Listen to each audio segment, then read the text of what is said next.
بسم اللہ الرحمن الرحیم۔ آج انشاءاللہ جس سورہ کی تلاوت ہم اور آپ کریں گے وہ سورہ عصر ہے۔ اس سورہ کی پہلی ہی آیت میں بلکہ اس سورہ کا پہلا جو کلمہ ہے وہ العصر ہے، اور اسی وجہ سے اس سورہ کو سورہ عصر کا نام دیا گیا۔ اس سورہ کی اہمیت کا اندازہ اس بات سے لگایا جا سکتا ہے کہ اگرچہ یہ بہت چھوٹی سورہ ہے، بہت مختصر الفاظ، لیکن معنی کا پورا ایک اس میں سمندر ہے۔ امام شافعی رحمۃ اللہ علیہ فرماتے ہیں کہ اگر قرآن کریم میں سے صرف یہی سورہ نازل ہوتی تو وہ کافی ہو جاتی۔ ان کا یہ بھی فرمانا ہے کہ اگر لوگ اس سورہ پر غور کر لیں اور اس کو اپنی زندگی میں اختیار کر لیں تو وہ ہدایت پا جائیں گے۔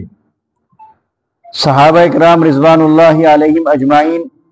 اس سورہ کی اہمیت کو سمجھتے تھے اور اس کی عظمت سے وہ واقف تھے۔ ان کے بارے میں آتا ہے کہ جب بھی دو صحابی یعنی صحابہ اکرام میں سے دو جب آپس میں ملتے تو اس وقت تک جدا نہیں ہوتے تھے جب تک کہ اس سورہ کو ایک دوسرے کو سنا نہ دیں، اس کی تلاوت نہ کر لیں۔ یعنی جانے سے پہلے ایک دوسرے کو سنا دیا کرتے تھے تاکہ یہ سورہ یاد رہے، اس سورہ پر دھیان رہے، اس سورہ کی طرف توجہ رہے، اس سورہ پر عمل کرنے کا خیال رہے۔ اور سنانے کا اور مقصد کیا ہو سکتا ہے؟ تو یہ اندازہ اس سورہ سے ہوتا ہے، امام شافعی رحمۃ اللہ علیہ کے اس جملے سے اور صحابہ کرام رضوان اللہ علیہم اجمعین کے اس طرز عمل سے۔ یہ سورہ جس میں زمانے کی قسم کھائی گئی ہے، چونکہ اس میں قسم کا لفظ آیا ہے، قسم کا لفظ کے یہ واو قسم کے معنی دیتا ہے، اور عصر زمانہ، تو یہ بھی ایک بات سمجھ لینی چاہیے اس موقع پر کہ ہم میں سے بہت سے لوگ ایک تو کثرت سے قسم کھاتے ہیں، جبکہ یہ بات بھی غلط۔ قسم کھانا بات بات پر یہ مناسب نہیں ہے۔ دوسرے یہ کہ قسم کھاتے ہیں تو بیٹے کی کھاتے ہیں، باپ کی کھاتے ہیں، یا ماں کی کھاتے ہیں، یا اپنی کسی محبوب اور قیمتی چیز کی کھاتے ہیں۔ تو یہ بات ذہن میں رہے کہ اللہ تعالیٰ کے علاوہ کسی کی بھی قسم کھائی جائے گی تو اس قسم کا کوئی اعتبار نہیں ہے، اس کو توڑنے پر کفارہ بھی نہیں ہے، کیونکہ وہ قسم ہی نہیں ہوئی۔ قسم صرف اور صرف کس کی کھائی جائے گی؟ اللہ تعالیٰ کی کھائی جائے گی۔ ایک بات تو یہ ذہن میں رہے کہ عام طور پر یہ تھوڑی سی غلط فہمی ہے کہ جو چیز محبوب ہو، جو پسندیدہ ہو، جو ہمارے نزدیک سب سے قیمتی ہو، لوگ کہتے ہیں اس کی قسم کھاؤ، بیٹے کے سر پہ ہاتھ رکھ کے قسم کھاؤ، اپنے باپ کی قسم کھاؤ، اپنی ماں کی قسم کھاؤ، اپنی بیوی کی قسم کھاؤ، تو یہ قسمیں سب لغو ہیں۔ قسم صرف کس کی کھائی جائے گی؟ اللہ تعالیٰ کی۔ دوسری بات، اللہ تعالیٰ جو قسم کھا رہا ہے، قرآن کریم میں مختلف آیات ملتی ہیں، جیسے واللیل اذا یغشی، والضحی، والقلم، والنجم، ایسی بہت سی آیات ملتی ہیں جہاں اللہ تعالیٰ قسم کھا رہا ہے، اور وہ قسم کس کی کھا رہا ہے؟ اپنی ہی پیدا کی ہوئی چیزوں میں سے کسی ایک چیز کی کھا رہا ہے۔ تو اللہ تعالیٰ جب خالق ہے اور بقیہ تمام چیزیں کیا ہیں؟ مخلوق ہیں، تو اس کے بارے میں یہ سوچنا کہ وہ بھی کسی اپنے سے بڑے کی قسم کھائے، اس سے بڑا کوئی ہے ہی نہیں۔ اور پھر وہ کیوں قسم کھا رہا ہے؟ ان چھوٹی چھوٹی چیزوں کی جس کو خود اس نے پیدا کیا۔ یہ بھی ہم آپ پوچھنے والے کون ہوتے ہیں؟ لا یسأل عما یفعل، وہ جس کی چاہے قسم کھائے۔ وہ مالک الملک ہے، وہ خالق ہے، وہ رازق ہے، سب اس کے تابع ہیں، وہ سب سے بے نیاز ہے، سب اس کے محتاج ہیں۔ تو ہم آپ کو یہ حق نہیں ہے کہ ہم یہ سوال کھڑا کریں کہ اللہ میاں نے اس کی قسم کیوں کھائی۔ تو یہ چیز بھی ذہن میں رہنی چاہیے کہ اللہ تعالیٰ جس کی چاہے قسم کھائے، اور وہ جس کی بھی قسم کھائے گا وہ اس کی مخلوق ہوگی، وہ اس کی پیدا کی ہوئی چیز ہوگی. اب وہ ان چیزوں کی قسم کیوں کھا رہا ہے؟ تو قسم جو کھائی جاتی ہے وہ قرآن کریم میں جہاں جہاں اس طرح کی آیات ملتی ہیں تو اس قسم میں یعنی جس چیز کی قسم کھائی گئی ہے اس کا بعد والے مضمون سے بڑا گہرا تعلق ہوتا ہے، اور جس چیز کی قسم کھائی جا رہی ہوتی ہے وہ قسم اس لیے نہیں کھائی جا رہی کہ وہ اللہ کے نزدیک بڑی عظمت والی چیز ہے، وہ لائق احترام ہے، وہ لائق تقدیس ہے، ایسا نہیں ہے. بلکہ وہ جو قسم کھا رہا ہے وہ اس لیے کھا رہا ہے کہ وہ اس چیز کو گواہ بنا رہا ہے. قسم کھانے کا مطلب کہ اللہ تعالیٰ اس چیز کو گواہ بنا رہا ہے اس مضمون کو ثابت کرنے کے لیے جو آگے آ رہا ہے. تو قسم سے مراد کیا ہے؟ گواہ بنانا، اس کو ایک دلیل کے طور پر پیش کرنا، ایک گواہی کے طور پر سامنے لانا. تو یہاں پر بھی جو العصر کی جو قسم کھائی گئی ہے وہ زمانے کو حقیقت میں گواہ بنایا گیا ہے، زمانے کو بطور دلیل پیش کیا گیا ہے، کیونکہ آگے کا جو مضمون ہے وہ زمانے سے تعلق رکھتا ہے اور زمانے کی اپنی بڑی اہمیت ہے، کیونکہ زمانے ہی میں انسان اچھائی بھی کرتا ہے اور زمانے ہی میں برائی بھی کرتا ہے، اور یہی زمانہ گویا اس کا سرمایہ ہے، اس کا راس المال ہے. جیسے کہ امام راضی سے منقول ہے کہ وہ کہتے ہیں، یعنی ایک بزرگ کا قول نقل کرتے ہیں کہ ایک بزرگ نے یہ کہا کہ والعصر کا مطلب مجھے ایک برف بیچنے والے کے ایک جملے سے سمجھ میں آیا. والعصر کا مطلب کس سے سمجھے؟ برف بیچنے والے سے جو ایک صدا لگا رہا تھا کہ ارے اس کا سرمایہ برباد ہوا جا رہا ہے، جلدی کوئی اس کو لے لے یا جلدی یہ بیچ دے. اب برف ٹکتی نہیں ہے، چاہے جتنی بڑی سیل ہو وہ گھلے گی، گھلنا اس کی فطرت ہے، وہ پگھلے گی، پگھلنا اس کا مزاج ہے. اب آپ چاہیں کہ برف کو رکھے بھی رہیں اور برف کی سیل ویسے ہی جمی رہے تو یہ ممکن نہیں ہے. اب اگر آپ نے جلدی بیچ کر چھٹکارا نہیں پایا تو پوری برف پگھل جائے گی اور آپ کے ہاتھ میں 2 پیسے بھی نہیں آئیں گے. تو جیسے قرآن کریم کی ایک آیت ہے، ان اللہ اشترى من المؤمنین انفسهم واموالهم بان لهم الجنہ، کہ اللہ تعالیٰ نے اہل ایمان سے خرید لیا ان کا مال اور ان کی جان جنت کے عوض میں. تو یہ ہماری جو ہم کو عمر دی گئی ہے، جو وقت دیا گیا، جو زندگی دی گئی، جو یہ ٹائم دیا گیا، یہ بڑا قیمتی ہے. اس میں ہم چاہیں تو یہ سودا اللہ تعالیٰ سے کر سکتے ہیں، ہم اپنی جان اللہ کے ہاتھوں بیچ سکتے ہیں، اپنا مال اللہ کے ہاتھوں بیچ سکتے ہیں اور اس کے بدلے اللہ تعالیٰ سے جنت حاصل کر سکتے ہیں. لیکن اگر ہم نے برف کی طرح اس وقت کو پگھلا دیا تو پھر ہم کوئی سودا کسی سے نہیں کر پائیں گے، بیچنے کی نوبت ہی نہیں آ پائے گی اور وقت ہمارا اور آپ کا نکل جائے گا اور دنیا سے رخصتی کا وقت قریب آ جائے گا. پھر بیچنا بھی چاہیں گے تو نہیں بیچ پائیں گے. لہذا اس میں جو زمانے کی قسم کھائی گئی ہے یا زمانے کو جو گواہ بنایا گیا ہے کہ اس انسانی تاریخ پر نظر ڈالو، آدم علیہ السلام سے لے کر یعنی دنیا میں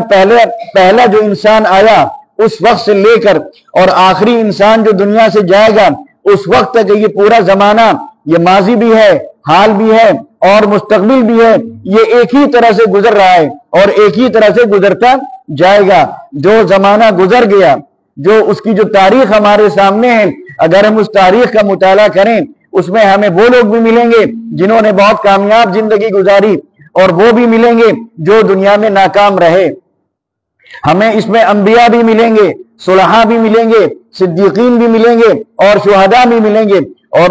اس میں ہمیں فرعون بھی ملے گا،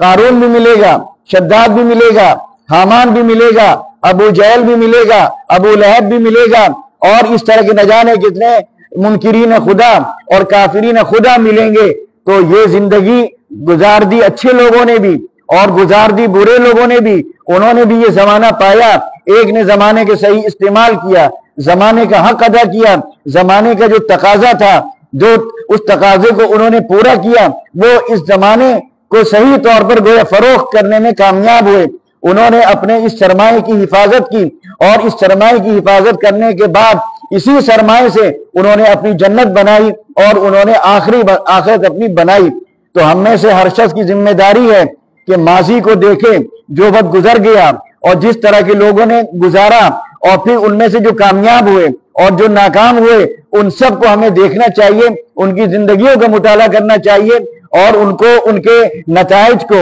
اور ان کے انجام کو اپنے سامنے رکھنا چاہیے، تاکہ ہم اس وقت کا صحیح استعمال کر سکیں، جو برف کی طرح گلتا جا رہا ہے اور بہت تیزی کے ساتھ وہ گزر رہا ہے۔ اسی لیے بعض لوگ یہ بھی کہتے ہیں کہ عصر سے زمانہ بھی مراد ہے، اور بعض لوگوں کا خیال یہ ہے کہ عصر سے عصر اور مغرب تک کا وقت مراد ہے، اور عصر اور مغرب کا جو وقت ہے یہ 24 گھنٹے میں، یعنی جتنے بھی اوقات ہیں، آپ ظہر لے لیں، مغرب کے بعد کا وقت لیں، عشاء کے بعد کا وقت لیں، فجر کے بعد کا وقت لیں، اس میں بہرحال وقت لگتا ہے، دیر لگتی ہے، لگتا ہے کہ ہاں ابھی وقت ہے، کام کر سکتے ہیں، موقع ملے گا، لیکن یہ عصر سے جو وقت شروع ہوتا ہے اور مغرب پر جو ختم ہوتا ہے، یہ کب آیا کب گیا پتہ ہی نہیں چل پاتا ہے۔ اتنا مختصر وقت ہوتا ہے کہ آپ کام کرنا بھی چاہیں تو لگتا ہے کہ نہیں کر پائیں گے اور وقت نکل جائے گا، لگتا ہے بس سورج غروب ہوا جا رہا ہے۔ انسانی زندگی عصر اور مغرب کے درمیان اسی وقت کی طرح ہے، کب شروع ہوئی، کب بچہ پیدا ہوا، کب بچہ جوان ہوا، کب بچہ بوڑھا ہوا، اور کب بچہ وہ دنیا سے چلا گیا، پتہ ہی نہیں چل پاتا۔ آدمی 60-70 سال کی عمر پاتا ہے، لیکن آخرت کی زندگی دیکھتے ہوئے یہ کوئی حیثیت نہیں رکھتے، یہ 60 سال یا 70 سال۔ تو اس زمانے کی قیمت کو سمجھنا چاہیے، اور جیسا کہ حدیث شریف میں آتا ہے، نعمتانی مغبون فیہما کثیر من الناس الصحت والفراغ، دو نعمتیں ایسی ہیں کہ جن نعمتوں میں اکثر لوگ دھوکہ کھا جاتے ہیں، ایک صحت، تندرستی، اور دوسرے فارغ البالی، یعنی وقت کا خالی ہونا۔ آدمی کی جب صحت ہوتی ہے تو آدمی سوچتا ہے کہ ہاں ابھی کر لیں گے، ابھی پڑھ لیں گے، ابھی یہ کام دیکھ لیں گے، ابھی نماز پڑھ لیں گے، پھر نفل پڑھ لیں گے، پھر قرآن کریم پڑھ لیں گے، پڑھ سکتا ہے، صحت اس کو ملی بھی ہے، وقت بھی خالی ہے، زیادہ اس کے ذمہ کام نہیں ہے، کاموں کا کوئی ہجوم نہیں ہے، وقت نکال سکتا ہے عبادت کے لیے، وقت نکال سکتا ہے نیک کام کرنے کے لیے، وقت نکال سکتا ہے لوگوں کی خدمت کے لیے، وقت نکال سکتا ہے دوسروں کی ضروریات پوری کرنے کے لیے، لیکن نہیں نکال رہا ہے کہ پھر کر لیں گے کر لیں گے کر لیں گے، ابھی تو بہت وقت پڑا ہوا ہے، ابھی تو ہم جوان ہیں، ارے جب بڑھاپا آئے گا تب دیکھ لیں گے، لیکن بڑھاپا کب آیا پتہ نہیں، صحت کب بیماری میں بدلی پتہ نہیں، عمر کب بیت گئی پتہ نہیں، کب کاموں کا اتنا ہجوم آ گیا کہ اب آپ وقت نکالنا بھی چاہیں تلاوت کے لیے، وقت نکالنا چاہیں دین کی دعوت دینے کے لیے، وقت نکالنا چاہیں لوگوں کی خدمت کے لیے، وقت نکالنا چاہیں تھوڑی بہت نوافل پڑھنے کے لیے، تو نہیں نکال پا رہے ہیں، کیونکہ اب کاموں کا اتنا ہجوم آپ کے سر پر آ پڑا ہے۔ لہذا صحت کا استعمال کرنا چاہیے وقت پر، فارغ ہیں، وقت خالی ہے، اس کا استعمال کرنا چاہیے صحیح کاموں کے لیے، اور جو اللہ تعالیٰ نے عمر دی ہے، جو زندگی دی ہے، جو وقت دیا ہے، جو زمانہ دیا ہے، اس کا بھی صحیح استعمال کرنا چاہیے۔ جو ایسا کرنے میں کامیاب ہو جائے گا وہی فائدے میں رہے گا، اور جو ایسا نہیں کر سکے گا، وقت کا صحیح استعمال نہیں کرے گا، برف کی طرح اس کو پگھلنے دے گا اور نہیں بیچے گا کہ ابھی بیچتے ہیں ابھی بیچتے ہیں ابھی بیچتے ہیں، تو برف گھل جائے گی اور اس کے ہاتھ میں 2 پیسے بھی نہ آئیں گے۔ اب اس کے بعد اس سورے کی تلاوت کرتے ہیں۔ اعوذ باللہ من الشیطان الرجیم، بسم اللہ الرحمن الرحیم، والعصر ان الانسان لفی خسر الا الذین آمنوا وعملوا الصالحات وتواصوا بالحق وتواصوا بالصبر۔ صدق اللہ العظیم۔ یہ سورہ بھی 3 آیات پر مشتمل ہے۔ اس میں جیسا کہ بتایا کہ اللہ تعالیٰ قسم کھا کر کہہ رہا ہے والعصر، قسم ہے زمانے کی. زمانے کی قسم سے مراد کہ زمانہ گواہ ہے. آپ اگر تاریخ کا مطالعہ کریں گے تو سب کچھ آپ کے سامنے آ جائے گا کہ اچھے لوگ کون تھے اور برے لوگ کون تھے. اس زمانے سے جو ان کو دیا گیا، اس عمر سے جو ان کو عطا کی گئی، اس صحت سے جو ان کو ملی، اس وقت کے خالی ہونے سے جو ایک نعمت کی شکل میں ان کو اللہ تعالیٰ نے عطا فرمایا، کس نے فائدہ اٹھایا اور کس نے فائدہ نہیں اٹھایا. تو والعصر، قسم ہے زمانے کی، یعنی زمانہ گواہ ہے. اچھا، ایک مفسرین کا یہ بھی کہنا ہے کہ زمانے کے لیے دہر کا لفظ بھی آتا ہے اور زمانے کے لیے یا عصر کا لفظ بھی آتا ہے، لیکن عصر اور دہر میں فرق ہے. دہر مطلق ایک زمانہ ہے اور عصر وہ زمانہ ہے اس میں تیزی کے ساتھ گزرنا شامل ہے. عصر کے معنی نچوڑنا. جس طرح آپ کوئی چیز نچوڑ لیں تو بالکل کیا ہوتی ہے؟ سوکھ جاتی ہے جلدی. تو والعصر یعنی قسم ہے اس زمانے کی، گواہ ہے وہ زمانہ جو بہت تیزی کے ساتھ، بہت سرعت کے ساتھ گزر رہا ہے. کب صبح ہوتی ہے، کب شام ہوتی ہے، عمر یوں ہی تمام ہوتی ہے. یہ وہ زمانہ ہے کہ اس کو آپ پکڑنا چاہیں تو پکڑ نہیں سکتے، روکنا چاہیں آپ اس کو روک نہیں سکتے. جیسے کہ مثال دی گئی ہے برف کی کہ اگر آپ نے اس کو رکھا تو وہ سیکنڈوں کے حساب سے کم ہو رہی ہے، کم ہو رہی ہے، کم ہو رہی ہے، کم ہو رہی ہے، یہاں تک کہ ایک وقت وہ آئے گا کہ وہ پانی بن جائے گی، کسی لائق نہیں رہے گی. تو یہ زمان جس طرح اس نے جو صدا لگا رہا تھا کہ دیکھو بھائی اس کا سرمایہ جو ہے وہ ضائع ہو رہا ہے، تو ویسے ہی اگر آپ نے اپنی زندگی کے اس سرمایہ کو ضائع ہونے دیا، یعنی اچھے کاموں میں صرف نہیں کیا، خیر کے کاموں میں صرف نہیں کیا، تو آپ گھاٹے میں. اور اگر آپ نے خیر کے کاموں میں، اچھے کاموں میں اس سرمایہ کو صرف کیا، اس کا استعمال کیا، وقت کی آپ نے صحیح قدر کی، وقت کو آپ نے صحیح پہچانا، وقت کا آپ نے صحیح استعمال کیا، تو آپ فائدے میں رہیں گے. اب وہ کام جو اس زمانے میں یا ان اوقات میں یا اس عمر میں کرنے چاہیے جو آپ کو کامیابی سے ہمکنار کر سکتے ہیں، وہ آگے بیان کیے گئے ہیں. زمانے کو گواہ بناتے ہوئے، تاریخ کو گواہ بناتے ہوئے فرمایا گیا ان الانسان لفی خسر، کہ انسان ایک فرد کا نام نہیں ہے، انسان انسانوں کے مجموعے کا نام ہے. یعنی تمام، جیسے حمد مانے تعریف، اس میں جب ال لگ گیا تو معنی نکلے تمام تعریفیں. ویسے ہی انسان ایک ہو سکتا ہے، لیکن جب اس میں ال لگ گیا، ان الانسان یعنی تمام انسان، جن سے انسان کیا ہے؟ لفی خسر. چاہے وہ کسی ذات سے تعلق رکھتا ہو، کسی برادری سے تعلق رکھتا ہو، کسی ملک سے تعلق رکھتا ہو، کسی حیثیت کا ہو، چاہے وہ تعلیم یافتہ ہو یا وہ ان پڑھ ہو، اچھی شکل کا ہو یا بد شکل ہو، جس حیثیت کا ہو، جس مقام اور مرتبے کا ہو، جس معیار کی زندگی وہ گزارتا ہو، وہ تمام کے تمام انسان اس میں شامل ہیں. لفی خسر، کاہے میں ہے؟ گھاٹے میں، نقصان میں. سوائے اس انسان کے یا سوائے ان انسانوں کے، یعنی ان انسانوں میں سے صرف وہ انسان فائدے میں ہوں گے، نفع میں رہیں گے، کامیاب ان کو تسلیم کیا جائے گا. الذین آمنوا، جن کی پہلی صفت کیا ہوگی؟ جو ایمان لائیں. ایمان یعنی ایمان اللہ پر لانا، اس کے رسول پر لانا، اس کی کتاب پر لانا، تقدیر پر لانا، برزخ پر لانا، دوبارہ قبر سے اٹھائے جانے پر لانا، یعنی دوسری زندگی پر لانا، جنت اور دوزخ پر لانا، یعنی اللہ پر ایمان لانا اس کی صفات کے ساتھ، اور اس کے فرشتوں پر، اس کے رسولوں پر، اس کی کتابوں پر جو ایمان ہے. آمنت باللہ و ملائکتہ و کتبہ. تو پہلی چیز کیا ہونی چاہیے ان کے اندر؟ کامیابی کی پہلی شرط کیا ہے؟ آمنو، کہ وہ ایمان رکھتے ہوں. دوسری شرط وعملوا الصالحات، اور نیک کام کرتے ہوں. تنہا